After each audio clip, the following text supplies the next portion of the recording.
Kale eno ye SML News Yugi programu yaffe y'okunyumiramu special notes nange Simon Muyanga Lutaya mukwano gwammwe njagala bandiza ku mukutu gwaffe guno ate era n'okwebaza bannaffe aba Eben Gardens and Eben's Restaurant abatuwagira ne bassaamu ku nsimbi. Tusaba nammwe abatuwagira nabo mbawagire. Eben Gardens wali Nansana bakugu mu kufumba emmere ku mikolo balina ka gardens akalungi mpuna mukayita Serene ennaku zino akafo akanyogovu ate nga kabuguma n'abakugu n'endabirira ennungi osobola okuwummulira. The Eben Gardens and Eben's Restaurant gendayo bakubire ku simu eyo gy'olaba ojja kuba osobola bulungi okunyumirwa saavisi yaabwe. Ndi wano leero nate nammwe awamu oluvannyuma lw'okuwulira amawulire ate gensomye ku mukutu gwaffe ogwa Ssaabawandiisi ow'ekisinde ekya Patriotic League of Uganda PLU Mukulu David Kabanda member of Parliament wa Kasambya afulumizza amawulire enkyaleero bw'ategeezezza nti akulira ekisinde kino General Muhoozi Kainerugaba alonze bannayuganda abalala ate 10 20 naye asoose ne banki abantu 10 bawadde namba ze yayiiya ez'ennaku zino ezaga nti ono muntu ayagala eggwanga lye be yayita Patriotic Officer PO muweereddwa ennamba olwaleero mubaddemu Patriotic Officer namba 041 Honorable Peter Ogwang alonze Patriotic Officer namba 042 ye Mwami Tamale Mirundi omugenzi wansi wa Tamale Mirundi ataddewo Patriotic Officer namba 043 Pastor Rosius Bujingo wansi wa Bujingo namba 44 wali Honorable Juliet Chinya Matama ate Patriotic Officer namba 045 Honorable Twaha Kagabo wano waliwo anomo mukaaga Mukyala Jennifer Kayera ate namba 047 atero Kabanda Henry Kabandana adiriddwawo ennamba 8 Mwami Rogers Bulegeya ate namba 9 ye Paulo Wanyoto ate wansi waliwo namba 50 ye Mole Mukidi. Muhoozi nga bwemuyita General MK alonze namba 51 ye Stephen Rutashara namba 52 ye Mukyala Hazebel Bamwanga ali Canada alonze Ismail Wandera ali mu UK mu ggwanga lya Ireland chapter alonze Coach Gade Tetu wa PLU mu America alonze Pio Ronald Tukie Taki ndoza Pio Ronald wa Taki chapter nalonda Charles Mugisha South Africa alonze Robert Ambichire wa United Arab Emirates n'asembyayo Mukyala Prila Bagaya ndozo wa mu Uganda tebataddeko ggwanga. Kale njagala okuyozaayoza abo balondeddwa mukwano gwammwe mukwano gwaffe General Muhoozi Kainerugaba ate era mwenna abaweereddwa ennamba zino okubateekateeka nti mmwe bamu ku baali nabo mu kuzimba ekisinde ekyo ekya Patriotic League of Uganda oba PLU. Kino kyekibinja ekyokusatu eky'abantu 22 General Muhoozi bazaalonda okusiima n'okuwa ennamba ng'agamba nti bano beebo baakola nabo ndowooza abafaanaganyizza ennamba za kitaawe ez'amagye eza NRA 001 NRA n'ebirala. Namba zino kinjawulo ekiziriko nti abaziriko si balwanyi si bajaasi nga abali mu ttalo lwa kitaawe. Bano naye abakubanga ali mu nsiko yandibadde alabye okuwa ennamba. Wadde nga kino kye kibinja ekyokusatu, saayogera ku kibinja kisooka n'ekibinja ekyokubiri, nziza okukola ku kibinja ekyokusatu olwa mukwano gwammwe, mukwano gwange Joseph Tamale Mirundi omugenzi. Joseph Tamale Mirundi anajjukirwa nnyo nga omusajja ndoozi yali alengerera ewala. Mirundi ndowooza mbaafuna ennamba zino wali wawandiise ku mukutu nti yandibadde mu batano abasooka, kubanga Tamale Mirundi yaguma n'atandika okwogera ku Muhoozi Kainerugaba MK nga ne Muhoozi tannayatula nti anajja, era namukanyanga nnyo mubuuza nti Muhoozi kituufu ajja? Mutabani wa mukulu banaamukkiriza. Kale mu budde obwo abantu abasinga obungi baali batya n'okwatula nti Muhoozi oba General MK, naddala abo bakirumira mpiwi bbiri abaali batya nti watya nga njogedde ku mwana ne nnyiza omukulu, ate ffe abaagala omukulu tunayagala tutya omwana. Era abantu abasinga obungi n'abali munda mu gavumenti byabatabula, baayogeranga ng'ennimi tezinywera teziggumira, babuuza nga tebaagala kusooka kutegeerawo we bayimiridde. Kale Mirundi bwe yagenda ayogera ku Muhoozi, luno enkya na luli abantu ne batandika okuguma, ne balowooza nti olaba Mirundi akiremeddeko, kirabika mutabani w'omukulu ayinza okwesimbawo. Era waliwo oluboozi lw'amaanyi ddala nti muzeeyi agenda kita, muzeeyi agenda kulekera omwana bw'asaatuuka. Mu biseera ebyo Muhoozi yali atambulako ku mikolo public functions, yagendako e Busoga n'ewala gye mujjukira nduza e Mbale, yaliko ku mikolo egy'omu Kampala, oluvannyuma n'amalira e Masaka.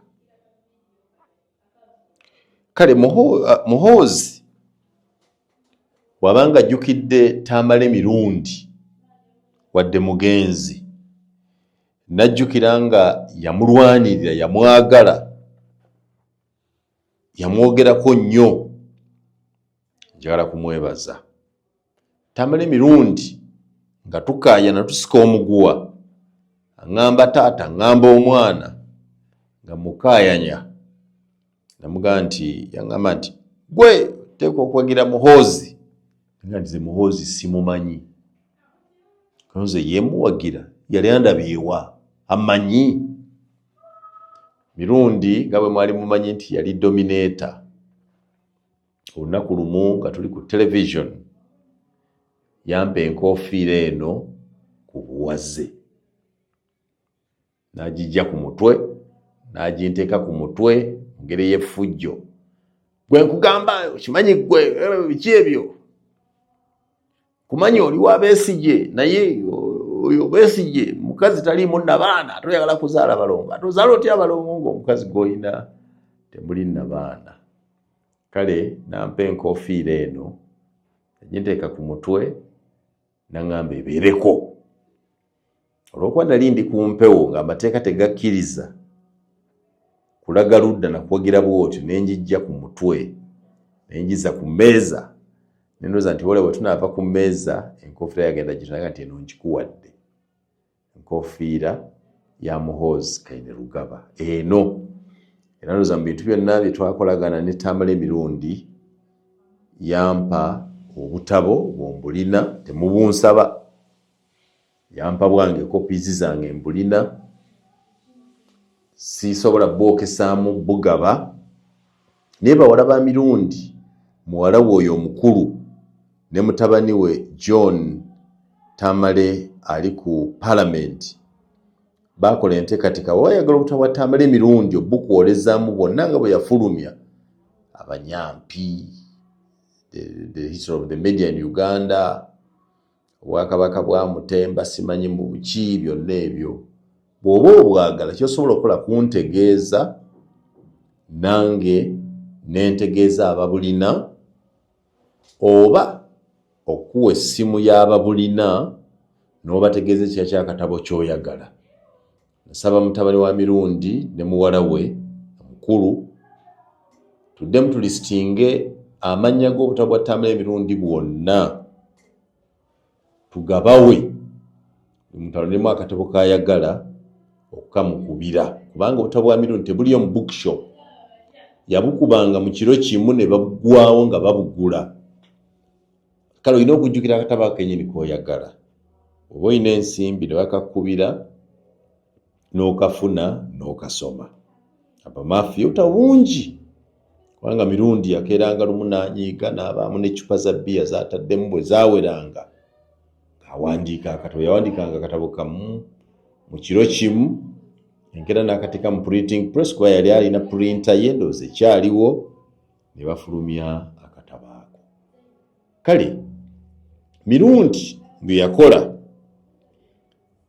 yamanyanga okwagala abantu ate oba ngambe nti yamanyanga oludda kwaba yeesulikira obanga ayagalayo mukwano obanga ayagalayo kulya kubanga yatandikira okukongojja muhoozi ono ng'abantu abasinga obungi batya okwogera ku muhoozi n'okwogera okugamba nti ayinza okujja okwesimba kwa president n'okumuteeka mu public domain. Kale Mirundi n'atandika okukongojja muhoozi era okwagala muhoozi kwamuviirako nnyo okulumba n'okunafuya Odrek Rwabuogo yalowoozanga nti omuko wa Museveni nga mujoozi ayagala atya okusikira mukoddomi we nga kyobera mukoddomi we teyazaala n'advansinga kampeni eyo eya Rwabuogo. Olw'okutegeera kwange n'omulimu gwe nali nkola n'amateeka gaagwo saawagira muhoozi ate saawagira Rwabuogo kubanga bonna nali mbamanyi naye nasooka kumanya Odrek Rwabuogo era ku mpewo twawakananga nnyo ne Mirundi nga mga naye omusajja oli gw'oganga musajja mukkakkamu nga mugamba Odrek nga omusajja gw'okonjera nga musajja mugezi kuba ekyamazima Odrek Rwabuogo bw'otula naye okumuwuliriza naddala ng'ayogera Olungereza musajja mugezi. Era nzijukira naliko mu lukiiko lwa Odrek Rwabuogo mu mwaka gwa 2013 ku Hotel Africana nga ndowooza mu budde obwo yali anoonya bwa ssentebe bwa NRM ng'ayagala kusikira yali brigadier mu biseera by'amutanga brigadier Matayo Kyaligonza ng'ayagala ye yaba abeera vice chairperson okuva mu ludda olw'ebugwanjuba Western Region. Mu budde obwo Mirundi yasitula enfuufu era y'omu ku bakubba Rwabuogo nti atazze mwana oyo bajjajja mwana oyo okwesimba bwa ssentebe. Kale mu budde obwo with a liberal mind awuliriza Odrek Rwabuogo ng'ayogera lwaki era ayagala okwesimbawo ku bwa ssente wa NRM okuva mu mambuka g'eggwanga Western Region. Nemba era ne mmuga nti siwulirangako ku muntu annyonnyola doctrine na ideology ya NRM with exceptional clarity and focus to give sense and meaning to the National Resistance Movement NRM nga Odrek Rwabuogo. Sijja gamba nti namuwa akalulu kubanga nali sironda mu budde obwo nali sirimu NRM. So I was listening to him as a journalist with a liberal mind in one of the rooms, the halls at Hotel Africana. Kale tetwakkanya ku ekyo ne Tamale Emirundi. Talina magezi g'ogamba musajja mubi nnyo, musajja wankwe, musajja oyo ase system za government. Kale era yagamba nti tuli balaba, yagamba nti tuli balaba tugenda bawalula mu motoka wano, tibawalula ku nguudo. Yagamba nti yali alinda olunaku lwali walula Odrek Rwabogo ku kolas mu Kampala atulekera obusajja obwo. Naye Katonda agera mu ngeri ey'enjawulo. Tamale emirundi yafa naleka Odrek Rwabogo ku nsi, naleka ne Muhoozi gwe yayagala nnyo. Muhoozi yalowooza nnyo nti Muhoozi ajja kujja kuba president, era yayogeranga nnyo ku gavumenti empya ey'omwana ey'omutabani Muhoozi Kainerugaba MK, naga nti abali b'enguzi mwenna mbalabula, ono tasoboka, temumumanyi, agenda tufuuliza ababbi bonna, tayagala nguzi, mumulinde.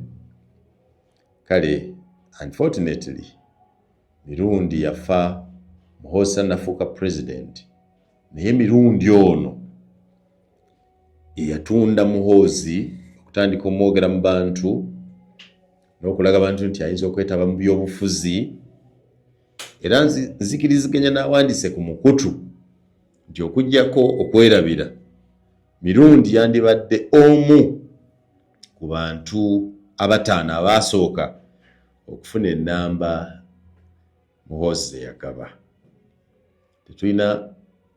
We have no capacity to have thought for Muhoozi.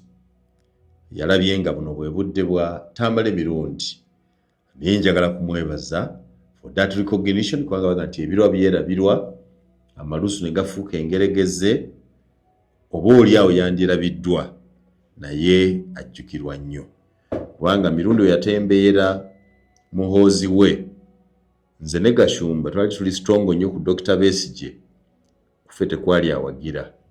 Kale oluvannyuma ennyo Gashumba n'ayingira ntandika okwagira Muhoozi, nze nagenda luvannyuma.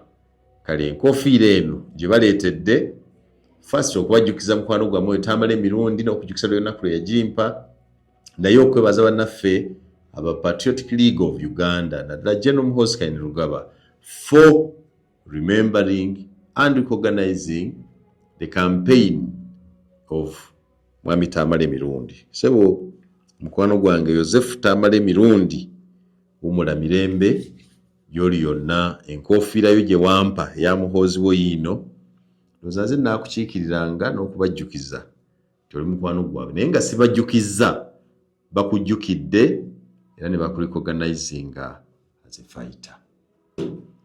So Tamale Mirundi ye muntu gwe siyinza kwerabira atayinza kunva ku bwongo. Ku Twitch eno nga Mwami Kabanda amaze okwogera ku balangiriddwa nti omukulu awadde Tamale Mirundi ekirabo kino, waliwo abantu abawandiise nga bw'omanyi bwe bawandiika. Some people wrote, abamu babadde bayozaayoza abantu abalondeddwa, abamu nga basiima Mwami Muhoozi okubanga alonze Tamale Mirundi naye n'amuwa ennamba. Obubaka bwe bawandiise njagala okubusoma wano, naddala obwo obukwata ku bantu abasoose okulondebwa, kubanga Mwami Kabanda asoose kufulumya lukalala olusoose ku makya we buzibidde ng'alwongeddeko. Kale mu bantu bano abawandiise Tamale Mirundi ye namba 042, Patriotic Officer namba 042 ye Tamale Mirundi, mutabani wa Yohana Mirundi ne Mole Namatovu. Era bw'abadde yakamala okuwandiika ku mukutu gwe, omwami omutandowooza bamuyise yawandise rtn.tambiti. RTN says Rotarian. Naye ate sola kukiza nti ono Rotarian because I am a Rotarian. Ate nga futuka nti service above self mu Rotary tusomesa buli muntu okwagala muntu munne. Naye kale Tambiti ali ku Twitter handle ega nti @Luke Tambiti, Luka Tambiti, wadde awandiika nga yanukula Daudi Kabanda ne Patrick League of Uganda ne Muhoozi Kainerugaba abawandiise ne balaga nti bawadde Tamale emirundi recognition, agambye nti very soon we are going to see Muyanga Lutaaya crying. Nga kitegeeza nti mu budde obutali bwewala tugenda kulaba Muyanga Lutaaya ng'akaaba. Omuwutta ono Tambiti simumanyi, is not somebody I know, naye bwe nnoonyereza ku mukutu gwe gulaga nti muwagizi wa Dr. Kizza Besigye, kubanga profile picture ye egamba nti Save Kizza Besigye. So Tambiti gwe simanyi bw'atyo bwawandiise. So simanyi lwaki alowooza nti bwe balonda ne bawa abantu nnamba za PLU Muyanga yaddako kaaba, naye njakadde kumutegeeza nti ku nsi buli omu aba n'ebintu ebimukolera byayagala byagoba. Naawe ne mwanukula nga nti ku mirimu gyonna gy'olina mu nsi obwongo bulowoozezza ku Muyanga Lutaaya, naye ne nzijukira nti factory ekola abasiru ekyakola tewummulanga naye nkivaako. Kale njagala kubebaza mwenna abo n'abalala baweereddwa Tamale emirundi mu kwogera mu lwatu nga bw'awagira Muhoozi Kainerugaba yawerekerwa Pastor Rosias Bujingo. Era Pastor Rosias Bujingo gwe wadde ennamba eddirira eya Tamale emirundi, kubanga Tamale emirundi bamuwadde 042 ate Pastor Bujingo ne bamuwa 043. Nzikiriza ddala nti ababiri abo mirundi ne Bujingo bawagira Muhoozi ne bamuwogera watali kweryantama wadde okutya, tebaalinda abantu bangi kuwera abamuwagira ne bamuwagira. Era ndowooza watali Tamale emirundi Pastor Rosias Bujingo yakongojja Muhoozi, ye n'olwaleero tamutanga. Era bwe bamukuba amasasi ge baagamba ge nawulira muwakana nti alimba tebaamukuba, ne mbakakasa nti baamukubye amasasi, mugamba twalidde simanyi twawutta musajja alimba lwaki gaayise kwoli, nabagamba era nkiddamu olwaleero nti nze Simon Muyanga Lutaaya, mutabani wa Margaret Namukwaya, muwala wa Ephraim Makumbi Tamusuza Byakatale ne Janet Lusse, era mutabani wa Peter Bosco Muyanga Basoga babi. Nalaba ku kiwundu ky'essasi eryakuba Bujingo. Nkyogera kati ndikyogera emirundi gyonna nti nali ku batono Bujingo bwe yakkiriza mu maka ge okwambuka waggulu, kubanga twayambuka waggulu ku madaala agambuka mu kisenge kye. Bujingo alina ekisenge ekikye mwasula, kirirana n'ekisenge mwasabira mwe yateeka Bayibuli, kisenge kinene tekirimu kintu kyonna okugyako Bayibuli n'ebifaananyi ebya Katonda. Bwe yatugambira nti bw'ozimbanga ennyumba ogenda kusula waggulu mu kalina, ne Katonda omuzimbira ng'ekisenge nga kiri mu kalina, kubanga Katonda waffe Katonda wa waggulu, Katonda wa kuyimusibwa. Bw'ozimba ekisenge mw'osabira prayer room ng'eri wansi, nga gw'osula mu kalina, oba wenkankanyiza okuba nti oli waggulu, Katonda ali wansi. Kale mu budde obwo nga Bujingo akyali mukwano gwange nnyo, kubanga yali mukwano gwange. Bujingo oyo Pastor Rosias yali mukwano gwange nnyo, yali taata wange, yali musumba wange. Naye ndowooza ebintu by'ensimbi n'ebyaboogezi, waliwo omuwala yali amukolera, oba baamugula buguzi oba bamupangisa, eyankonjera ng'ayagala okutwawula ne Bujingo. Era for the first time nendaba Bugingo ng'akambuwadde n'ayogera ebigambo ebikambwe. Kale olw'okubanga omubi wagolokoka aba n'amaanyi saayina budde bulwanyisa muwala oyo, so nankonjera bye yankonjera, so n'akosaamu enkolagana yaffe ne Pastor Aloysius Bugingo, naye nga twali ku kimu, twakkaanyanga ffenna, twateesanga ffenna.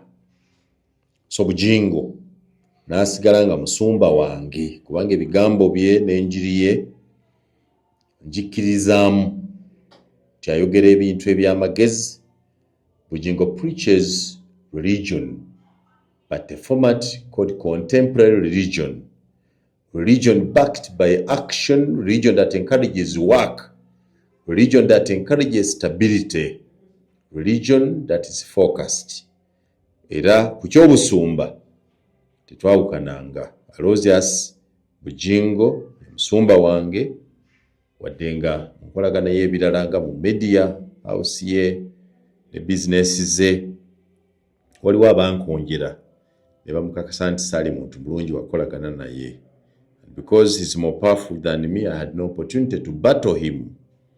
Naye ekirungi kya Bugingo this man here ne bwe yamala okkaayana nange ng'abasajja batudde, nalaba abakazi babiri n'omusajja omu emitima emivundu nga bali awo batudde mu lukiiko lya battling, balaba bafuba okulanga nze ne Bugingo twawukana.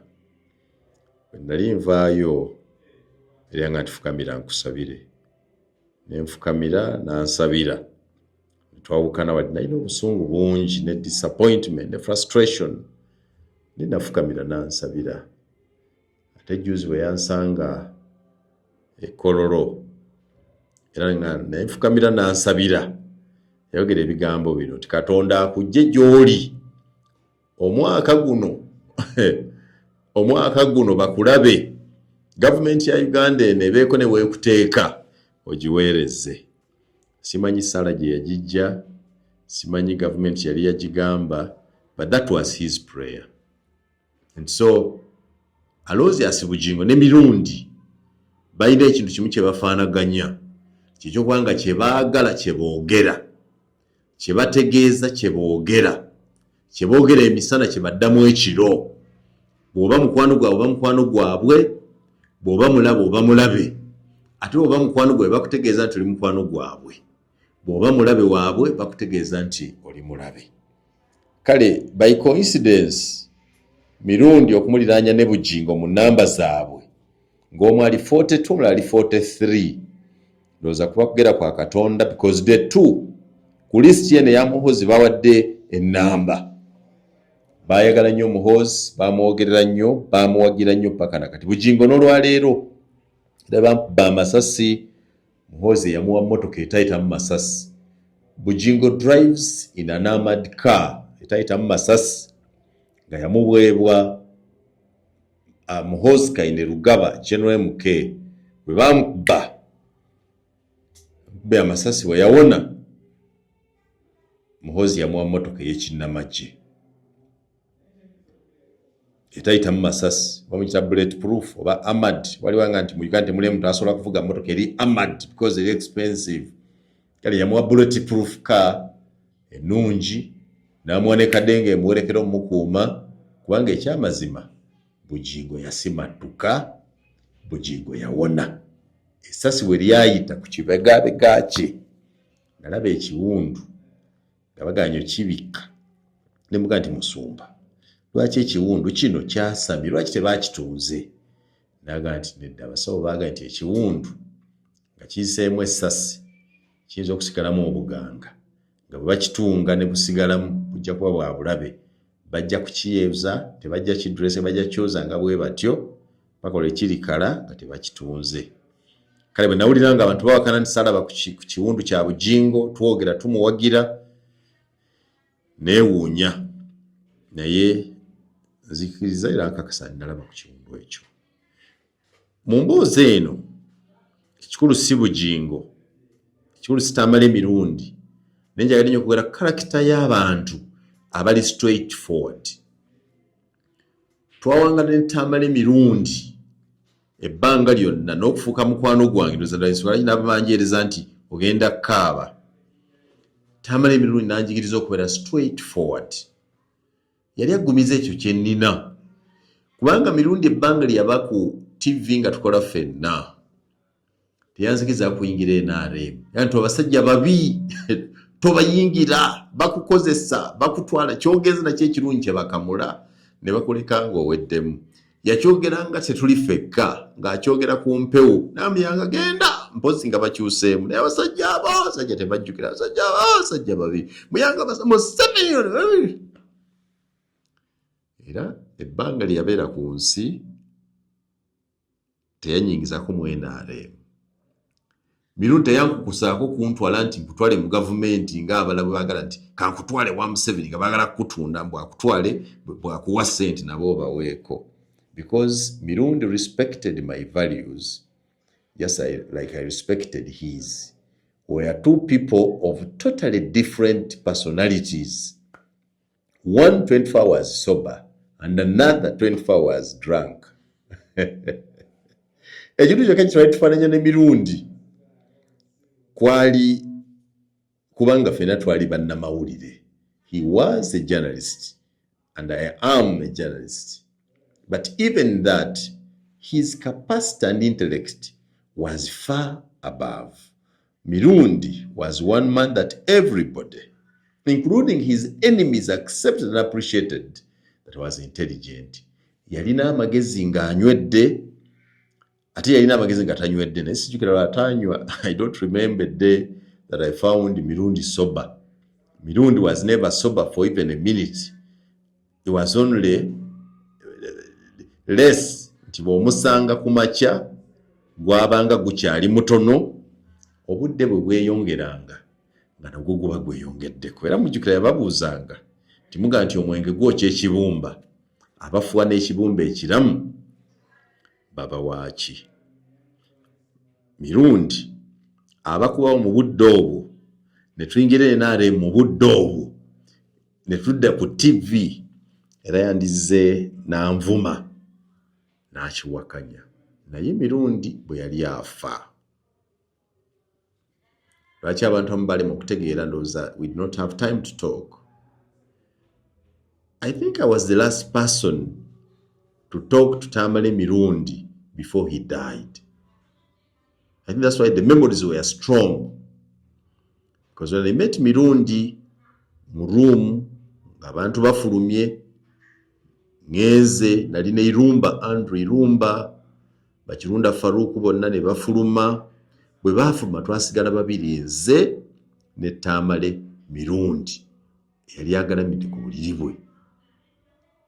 Tamale nga face ye ekyuse. It had become browner than usual.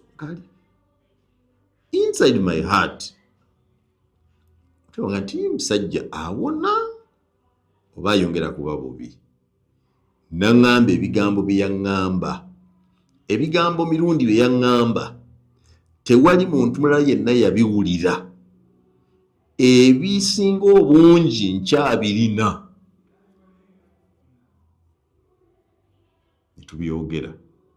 Ebitono byenjogeraho ndoza biri bisatu byensobola kati okukkiriza obibagamba. Mirundi yaŋŋamba ye kennyini nti Muyanga nsonyiye Museveni kubanga nzijanjabye. Musonyiye era bwe nva wano ŋŋenda kumuwagira. Era Museveni agambye bantwale Nairobi banzijanjabe. Era nzikiriza tugende banzijanjabe. Naye Muyanga gamba Kirunda Faruku bwe naaba ŋŋende Nairobi bakolere tiketi naawe tugende naawe. Ne ŋŋamba Mirundi ekintu kye nali simugambangako nti kale kankusabireko. Mirundi was a man opposed to that nga tayagala kola kintu kusaba okusaba ki mudaalize n'omudaali ndi mukatoliki naye sigenda mu kereziya. Mirundi yakkiriza n'asiriikirira n'ensaba essaala ne tumaliriza ne twatula nti amiina naye n'ayatula nti amiina yanga nti nsonyiye Museveni era sikyalwanagana naye. Ekyokubiri, bwe nva wano n'omwenge sigenda kuddamu gunywa, mwenge ngulese muyango, mwenge ngulese. Bwe nva wano nga ndi soba ngenda kunoonyeza Museveni akalulu, nja kwegera Museveni musonyiye kubanga nzijanjabye ate bwe yasuubidde okuntwala okuzijanja. Naye gamba Farouk, bwe tuba tugende ffenna, so bwe twawukana n'emirundi ku buliri bwe nenzireka kweba ku budde bwali bugenze, it was late night, nentuuka eka neneebaka because it was late. Essimu yange yali mu silent, saddamu kugiwulira. Mirundi yafa siriiwo. Nkeera ku makya okulaba messages sawa ng'omuntu wadde engulu kusanduza nga 10 kitundu okudda engulu nkeberako ku simu. The purpose of kebera ku simu was to check for time. That's when I find a tweet and Tamale Mirundi is dead. I could not believe that. I rushed very quickly to NBS channels, social media channels, NBS television, because I was sure that NBS is authentic. What is this? How did it happen? When I checked, NBS had tweeted Tamale Mirundi afudde. Awo napakuka mu nyumba. I looked around. How can I rush back to hospital where I left Mirundi? Kale bino mbisome to prove that what happened to the man we agreed we are going together to Nairobi to be treated. Mu nyumba at that time. Sali namu motoka mu kikomera. Tewaliwo kagaali. Tewaliwo boda boda. Mu simu yange sinamba boda boda bemupangisa nti kuba call okuba omuntu akutwale. Temwali muntu ali kumpi ayina motoka. If the two were there, oba boda boda oba motoka, if I had the car there, then nandibadde nvuze straight to go wali Tamale Mirundi.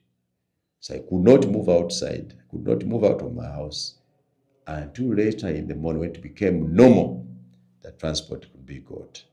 And as I going to Kisubi, nziruke sange Mirundi banga bamuzinga bamujjawo, I was informed tine muddwaliro baali bavuddeyo. They had moved the body to the funeral home. I think recalling the story of what we had talked last and the story of what had changed in just a few hours after meeting me and Mirundi, and that's how I broke down. That's how I cried for Mirundi. And people said I was crying loud for Museveni and Naloiso to give me a car. For heaven's sake, I had never met General Naloiso by the time Mirundi died. I had not.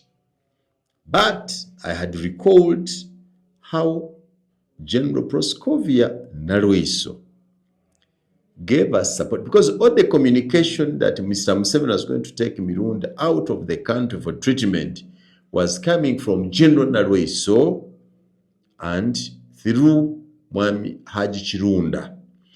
And because of the time we had taken together with Mirundi, insulting Naloiso, because Mirundi buli yagera ku Naloiso nga kolima bukolimi.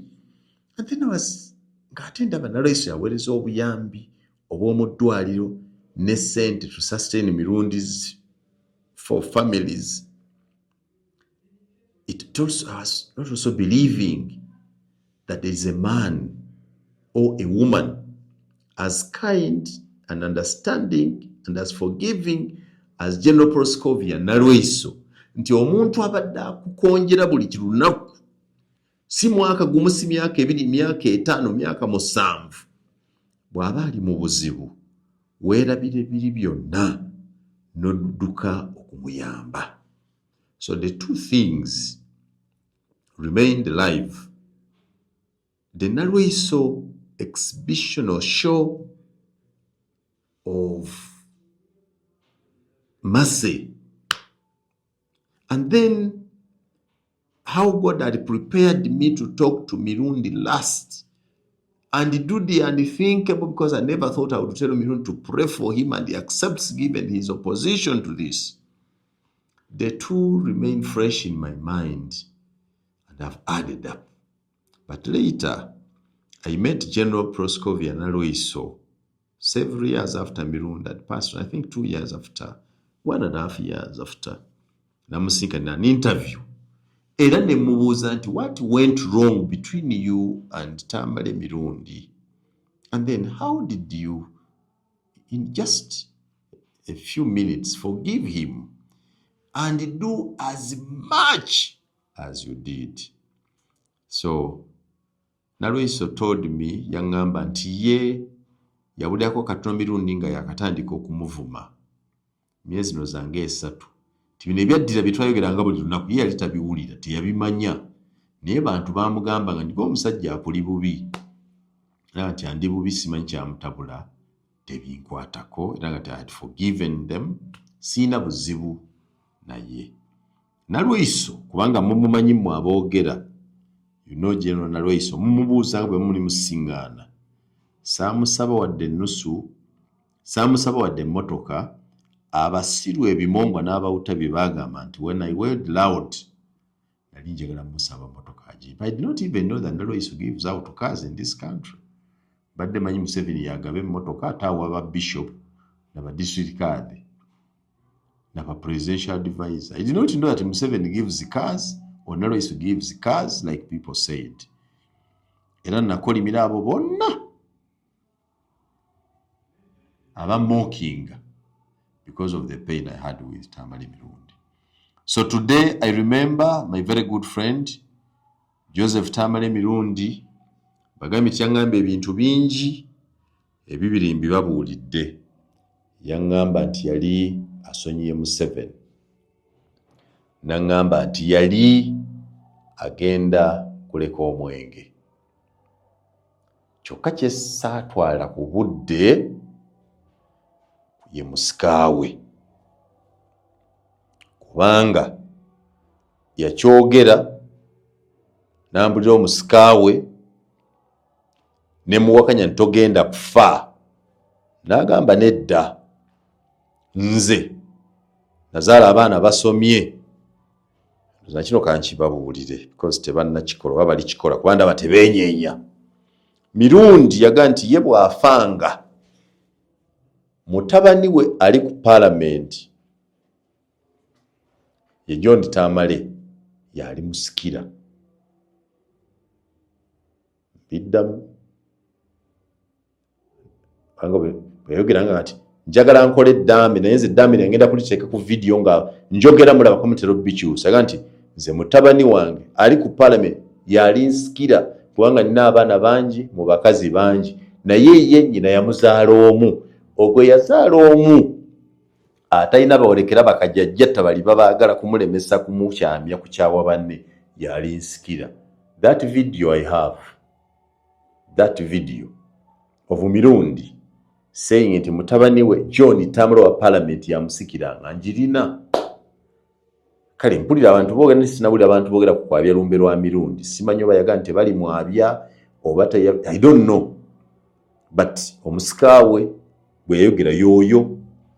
But because Mirundi ayogera nnyo, waliwo lwe yayogera naga nti amaka gendina buli maka galimu omwana omulenzi, kale oyo omwana omulenzi yalisikira amaka ne nnyina kuba buli mukazi namuzimbira n'amaka ge bw'atyo.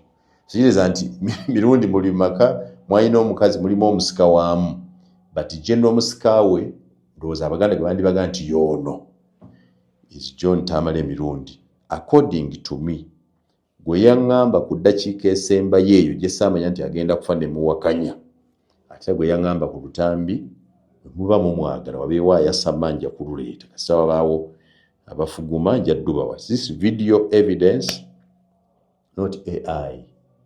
I am saying it because simanyi Baganda bbanga lye batwala kwabya nnyimbi naye siwuliranga nninda okwabya olumbe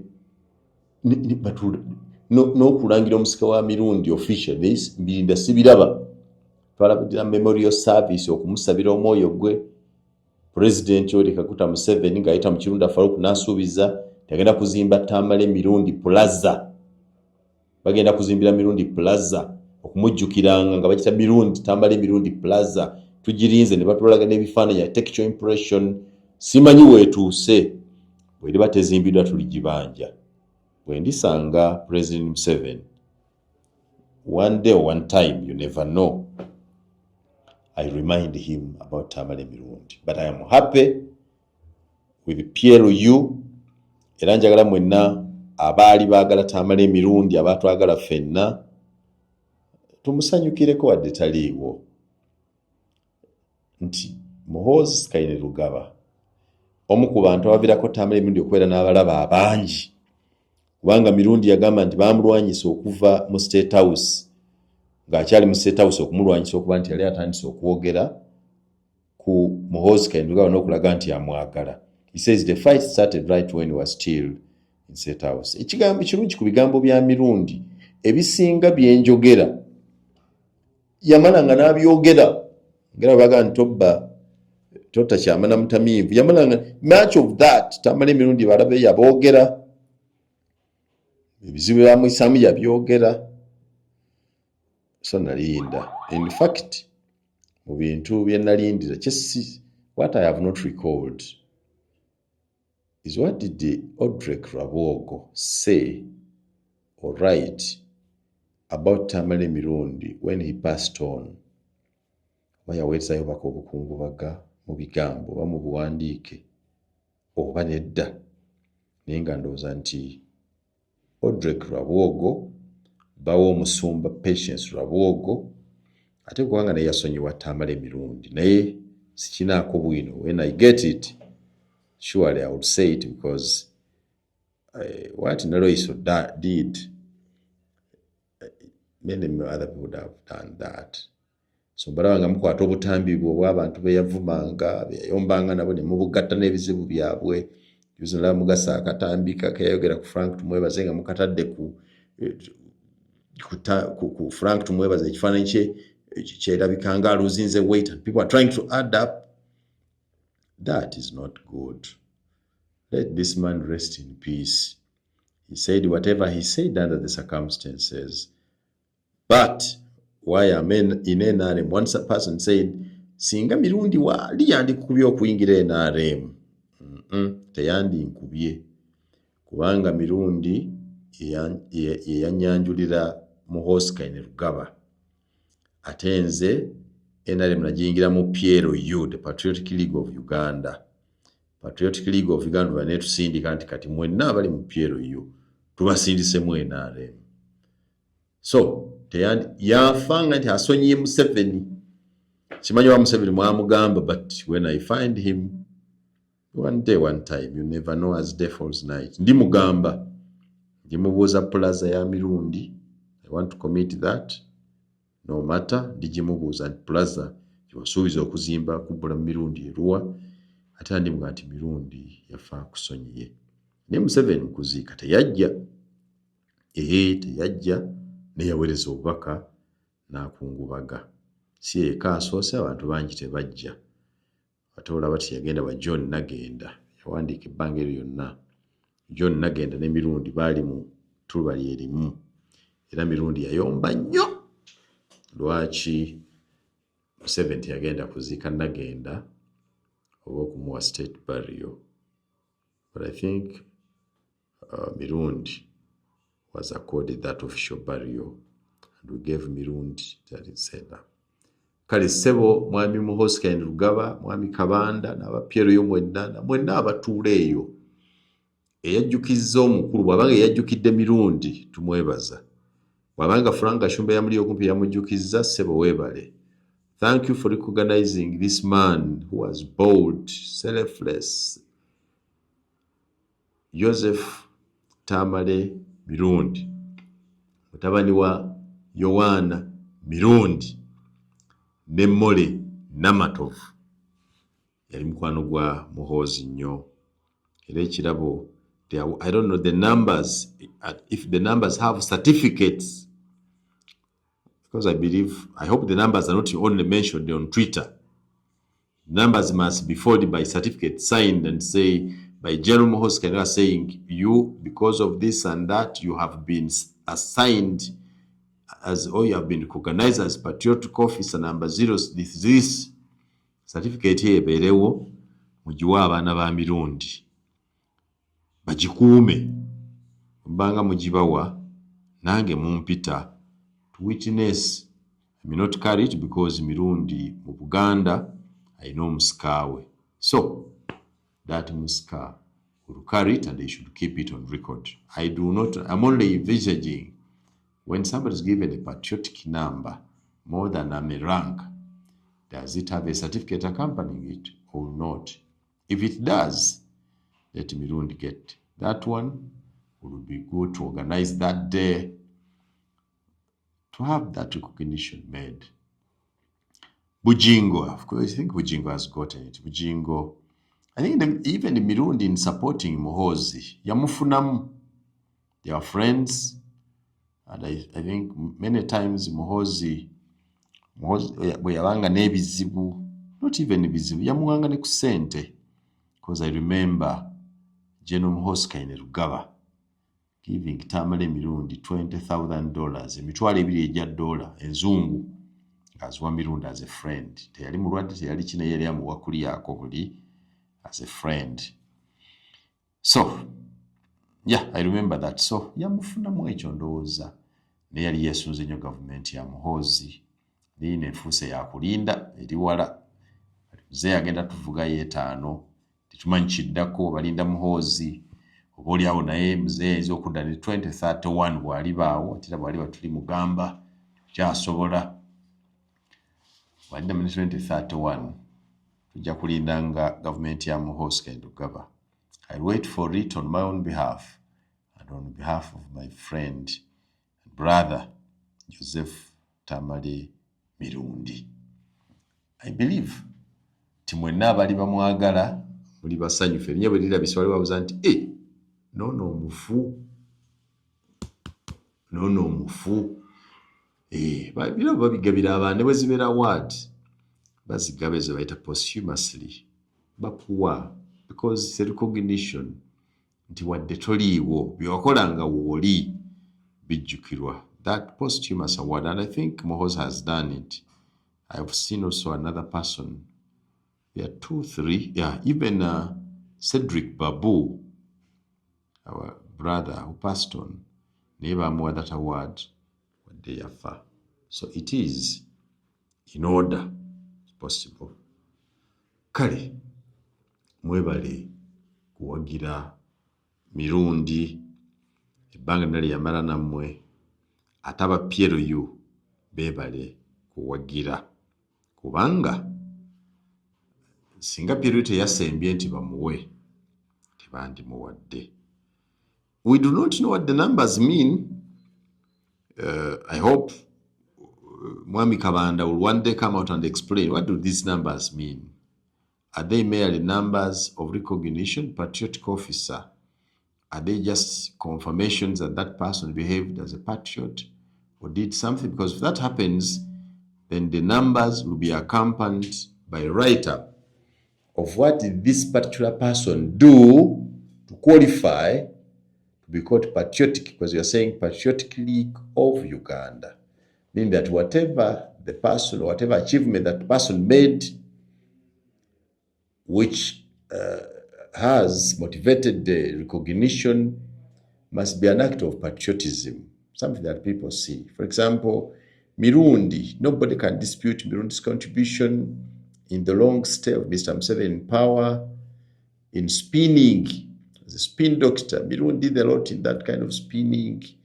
He was the rural communicator, a very good communicator of government and sending messages to the people.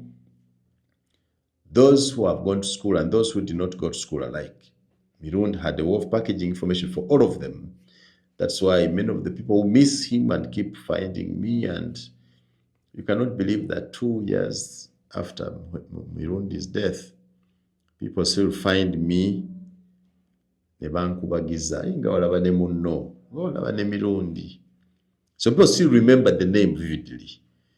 Era njagala kwebaza mwe public abayambye, because waliwo abantu bayagala okuwona erinnya lya Mirundi yakafa. They wanted to use the media to portray the man as cantankerous and as a man kuwona erinnya at the end.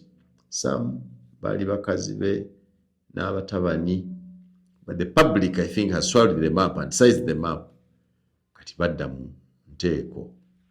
Tamale Mirundi remains respected no matter. Ne mutabani we Junior mpawulira bali bagamuyanga omwana we bamukulekera mugambeko namugambako namugamba nti people are not happy. Naye ng'oluusi naye bw'aba n'ensonga zizannyonyi olabanga tezijja bulungi ansana nti omwana tewali tteeka liragira mwana kufaanana kitaawe. Junior teyeeyisanga bw'ali kubanga mutabani wa Mirundi. No. Yeeyisa bw'ati kubanga muntu mukulu yakula kati ye yatulira. We cannot blame him for anything he does in comparison to his father. His father was different. There will be no person on earth here I know who will be as Mirundi. Ne babeera batabani basigaza mannya, but in character, in history, in behavior, none of his children can be like Mirundi. Even when they behave like him, they can never be him. They can carry his name, but they can never be Joseph Tamale Mirundi. I salute him, and I think those others will keep praying. Aloysius Bugingo, yes, Pastor Bugingo was not a pastor. Nange nandibwe nti kale fukamira nkusabire kwebalizaako Katonda olwa recognition yeeyo. Kubanga ne Bugingo naye waliwo abali bako Bugingo akatuuti yakoonoona buli kiseera kati yadda mu byabufuzi ali ku biki bwebi kyayagala nedda. Saagala kusirika nga manyi nti waliwo ekigenda okukoona eggwanga lyaffe. Era ndowooza mwenna mumanyi nti Bugingo yali tawagira Bobi Wine. Bugingo yali awagira Muhoozi. Ng'abeera open. Omuntu yabeera open yasinga abeekweka muli naye nga bakola bwe bati. It is one thing, I think, one of the things that joined me with Pastor Bugingo. Because at the time we became friends, Bugingo nali musinga ebintu bingi at that time. Exposure, those ebitabo. Oba Bugingo musinga obukulu. Because I'm 48. I don't know how old he is. I think he's musinga oba nsingako. Because Bugingo ne Muhoozi bali mu myaka gye gimu, I think. Muhoozi is now 52. Is Bugingo 54? Bali awo there that. So, but there was respect between the two of us. Bugingo respected me and my knowledge and what I could do. I respected him because ne Bugingo bagambira nga teyasoma. Nga naye akyoga ne bamujeega nti teyasoma. Ng'ate byakulabira ddala nti ndowooza yali teyeetaaga kusoma. Kubanga ebisinga bitwali tunoona ku ssomero ng'alabika abirina. He has held his ministry together. Nobody disputes Bugingo is a strong man. Is tested and tried. Bugingo has been fought. Buli omu agezezzaako. He remains straight. I told you of a story that at one time one pastor wanted to pay me against Bugingo. One popular person in Kampala yagala okumpa ku ssente nga ntuma mission against Bugingo. Ssente ezo nenzigaana era nengenda nengamba Bugingo nti omuntu afaanana bw'ati abadde antumye bw'ati ng'ansasula bw'ati ng'ayagala nkola ekintu kino against you. Naye ekyo kyamakyo Babuliza alaga nti simanyi okibulire nnyo nti ekyo kyamacho. Naye mwana naye lwaki nkubuulidde nti oli abadde ampa ssente okukola kino ne ŋŋaana. Simanyi ani anaabeera na mutima mwangu nakkiriza n'ekikume nga kyama. So ne tuvaayo nga nsabidde kyokka bwe yagenda ku katuuti okubuulira yasookera ku oli nange nanjogera yabadde awagundi bw'ati amukole bw'ati naye nati omusajja ono kiki ekyo. But because we are friends, we treated this, after all, it was open knowledge, which I could witness to. I never did that. That's why when somebody, that girl there, we yankonjeranga yalutwalula ne Bugingo, I remembered many things that we had done. But Bugingo yennyini yatusomesa nti obeerawo ng'abantu bakwogera kobeera tokola. So maybe n'abatulwanyisa balina bye balaba bye tukola. I salute all of you. Mbaagaliza bye mutwagaliza. Mbeebaza mwenna abaayagala Tamale emirundi, abamwogira, abamujjukira, abamusiima. General Muhoozi Kainerugaba, mutabani wa Yoweri Kaguta Museveni ne Janet Kataha Museveni, webale kusiima na kuorganizinga Tamale emirundi ne Bugingo akyaliwo. Bugingo is consistent. Continue with him.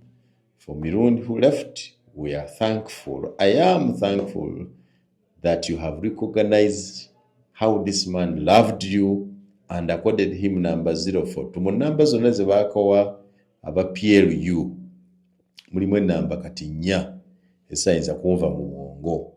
Enamba ya nnyinimu 001, which is chairman yennyini Muhoozi Kainerugaba.